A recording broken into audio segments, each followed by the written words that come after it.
नमस्कार, मैं मनमोहन मिश्र। तो मोदी जी, नमस्कार। आप मेरा नमस्कार आप तक पहुंचे या ना पहुंचे मैं नहीं जानता। मेरा सवाल भी आप तक पहुंचे या नहीं ना पहुंचे इसकी भी मुझे कोई चिंता नहीं है। जो मैं आपसे पूछूंगा उसका सवाल आप नहीं देंगे ये भी कोई बड़ी बात नहीं है। बात बस इतनी सी है कि इस देश को समझना चाहिए कि नरेंद्र मोदी क्या क्या कर रहे हैं, क्या छुपा रहे हैं, कहां इस देश को ले जा रहे हैं। राष्ट्रीय मंचों से लेकर अंतर्राष्ट्रीय मंचों को कितना अंतर्राष्ट्रीय मंचों पर कितना शर्मसार कर रहे हैं, भारत को शर्मिंदा कर रहे हैं, भारत को कितना गिरा रहे हैं, भारत की अस्मिता को, इज्जत को, मर्यादा को, भारत की मान मर्यादा से कितना खिलवाड़ कर रहे हैं नरेंद्र मोदी। और क्या कर रहे हैं नरेंद्र मोदी? मोदी जी अब ट्रंप की चमचागिरी कर रहे हैं और इस बात पर मुझे एतराज है। मोदी जी, भारत को इस हद तक तो मत गिराओ। आप उस आदमी की चमचागिरी कर रहे हैं और उस बात के लिए चमचागिरी कर रहे हैं जिस बात के लिए दुनिया उसे एक खतरनाक नरसंहारी के रूप में जानती है। गजा में सीज फायर हो गया है, समझौता हो गया है, गजा में शांति बहाल की और ट्रंप ने समझौता करवाया है। यह ट्रंप का कहना है, सच भी है। तो क्या यह भी सच है नरेंद्र मोदी जी कि पाकिस्तान पर जब भारत की सेना विजय की ओर बढ़ रही थी तो युद्ध रोकने के लिए ट्रंप ने आप पर दबाव डालकर समझौता करवाया? ये भी इस समझौते के समय ट्रंप ने इस मुद्दे को भी, इस बात को भी उठाया, लेकिन अपने इस अपमान को या भारत के इस अपमान पर कोई जवाब ना देते हुए आपने ट्रंप की चमचागिरी करने में लग गए। ट्रंप को ट्वीट पर ट्वीट किए जा रहे हैं, ट्रंप की प्रशंसा किए जा रहे हैं गजा में नरसंहार रोकने के लिए।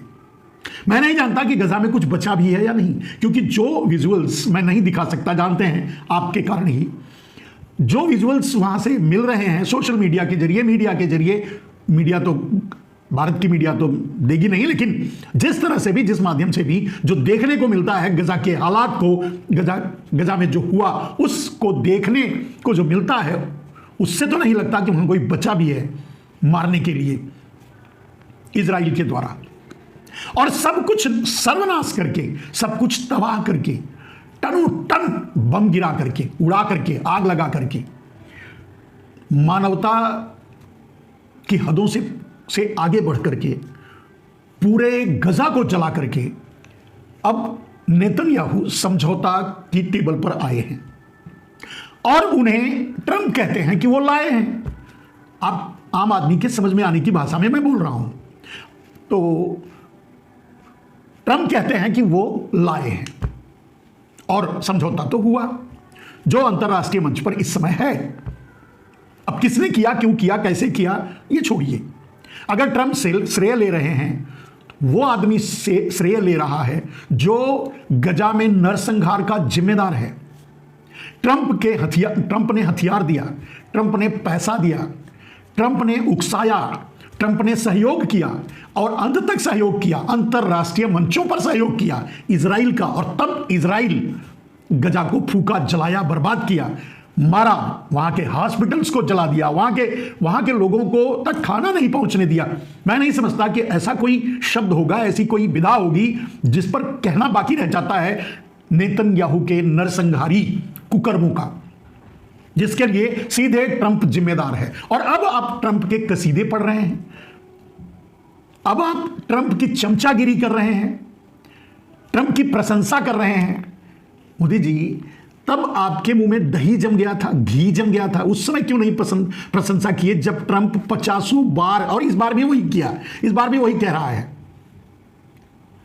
ट्रंप ने जब 50 बार भारत को बेइज्जत किया, आपको बेइज्जत किया, बार बार यह बात कहा कि उसने सीज फायर करवाया, देश ने सवाल किया, आपने इतनी तक हिम्मत नहीं हो पाई कि संसद में कम से कम यह बोल सकें कि ट्रंप झूठा है। भारत इतना डरने वाला नहीं है। भारत में आज तक जितने भी प्रधानमंत्री हुए हैं, आपसे ज्यादा मोदी जी कायर कोई नहीं हुआ। आपने तो सारी हदें पार कर दी चमचागिरी की।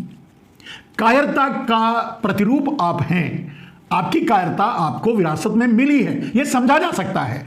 आप आरएसएस के ट्रेंड चड्डी वाले हैं और फिर आप में कायरता ना हो, यह तो हो ही नहीं सकता। तो आपकी कायरता जायज है, आप डर रहे हैं, यह जायज है।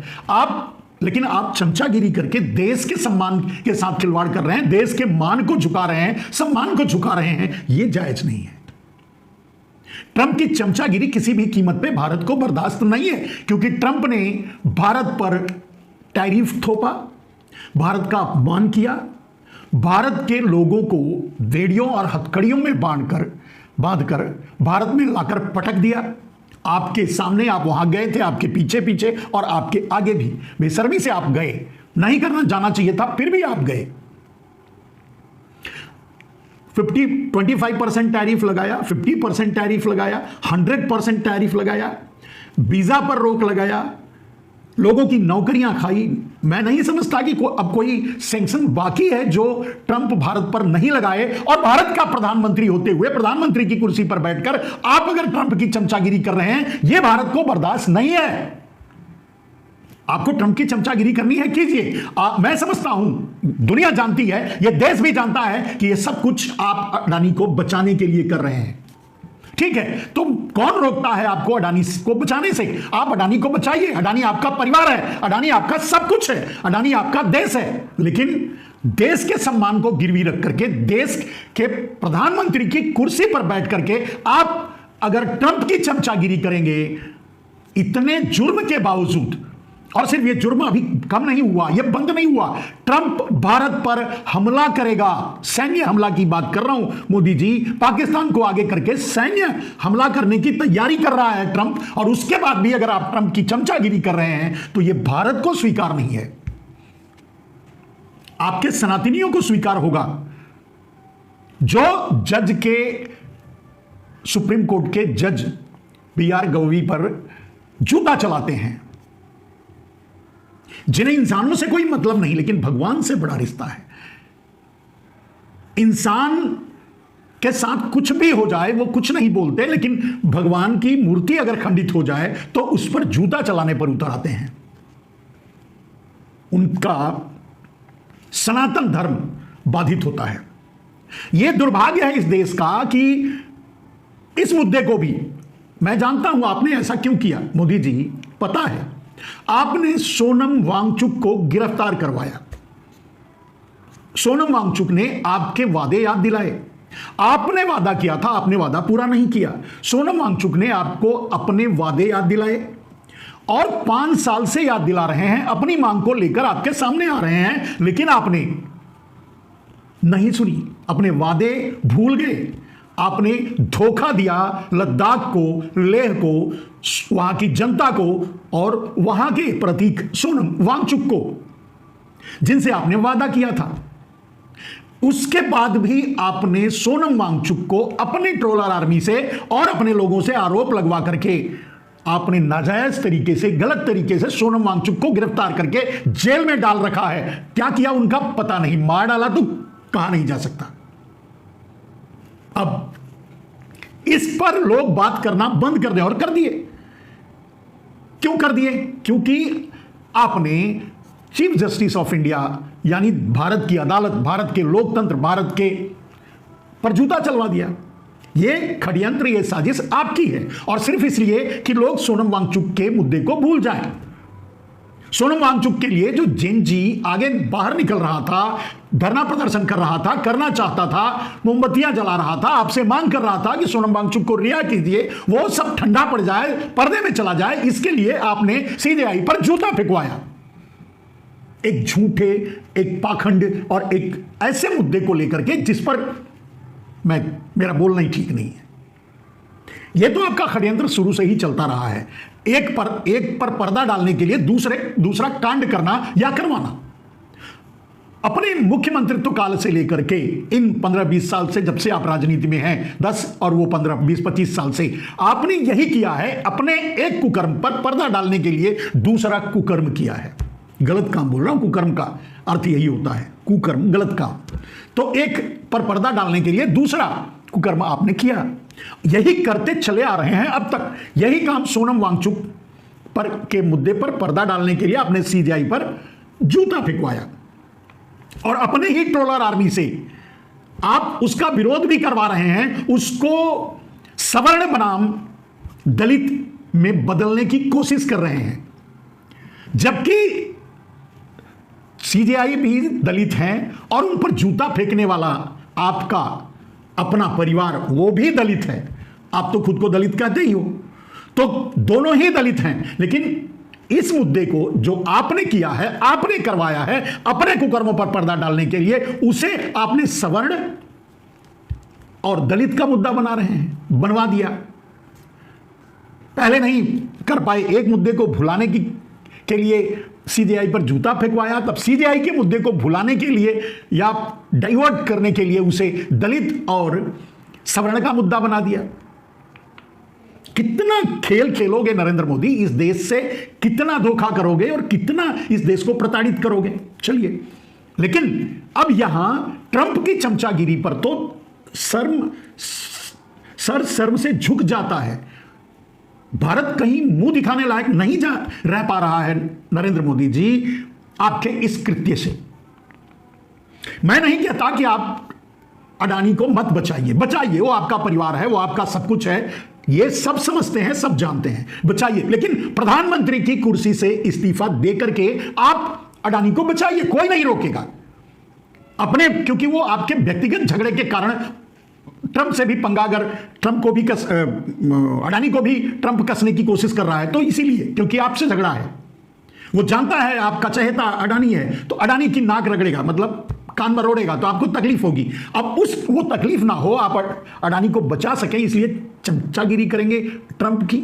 एक हत्यारे को नोबेल पुरस्कार दिलवाने की कोशिश कर रहे हैं, जो जघन्य अपराध का दोषी है। और अगर दुनिया में आतंकवाद है, कहीं भी आतंकवाद है, तो सब ट्रंप के कारण, यानी अमेरिका के कारण ही है। और आपको पता ही होगा नरेंद्र मोदी जी, आपको तो ट्रंप बताया भी होगा कि पहलगाम में जो घटना हुई उसको पाकिस्तान को इशारा करके नहीं, सब कुछ दे करके ट्रंप ने करवाया था, सिर्फ इसलिए कि वो आपको निशाना बना सके। आप जब युद्ध लड़ने के लिए तैयार हो गए, भारत पूरा आपके साथ खड़ा हो गया, तो पाकिस्तान पर आपने जब हमला किया तब भी आपने अपनी कायरता का परिचय दिया। और सिर्फ यही नहीं, ट्रंप के धमकाने से आप पीछे हट गए। मैंने कहा अब आरएसएस की उपज हैं, आपकी कायरता जायज है, आपकी कायरता नैसर्गिक है, आपकी कायरता समझी जा सकती है, आप कायर ही हैं और रहेंगे, ये कहने की जरूरत नहीं है। लेकिन उसमें आप भारत की इज्जत को क्यों घसीट रहे हैं, दांव पे लगा रहे हैं और भारत को क्यों बेइज्जत कर रहे हैं? मोदी जी, फिर एक बार आपसे प्रार्थना है कि आप इस्तीफा दे दीजिए प्रधानमंत्री की कुर्सी से और फिर आप अडानी के कंपनी में ज्वाइन हो जाइए। अडानी ग्रुप को आप अडानी ग्रुप तो आपका ही है, तो अडानी ग्रुप को ज्वाइन कर लीजिए और उसमें जो डिफेंड कर सकते हैं अडानी को बचाने के लिए बचाइए, कीजिए। लेकिन देश की कुर्सी पर बैठते हुए, प्रधानमंत्री की कुर्सी पर बैठ करके आप एक नरसंहारी, एक आतंकवादी का पक्ष तो मत लीजिए, प्रशंसा तो मत कीजिए, पक्ष तो छोड़िए, प्रशंसा तो मत कीजिए। और कम से कम आप तो ये गलती ना करें, क्योंकि ट्रंप ने इतने बेइज्जत किया भारत को, फिर भी आप बोल नहीं सके। सिर्फ यही नहीं, गजा पर ही इतना जुल्म ढाया और ढलवाया, तब भी आपने अंतरराष्ट्रीय मंचों पर यह नहीं बोल सके कि गजा में जो हो रहा है वो गलत है। चलिए, वो आपकी मजबूरी रही होगी, लेकिन अब आपकी कौन सी मजबूरी है कि ट्रंप जैसे हत्यारे की प्रशंसा कर रहे हैं? क्यों? और अडानी के लिए भारत की इज्जत आप दांव पे क्यों लगा रहे हैं?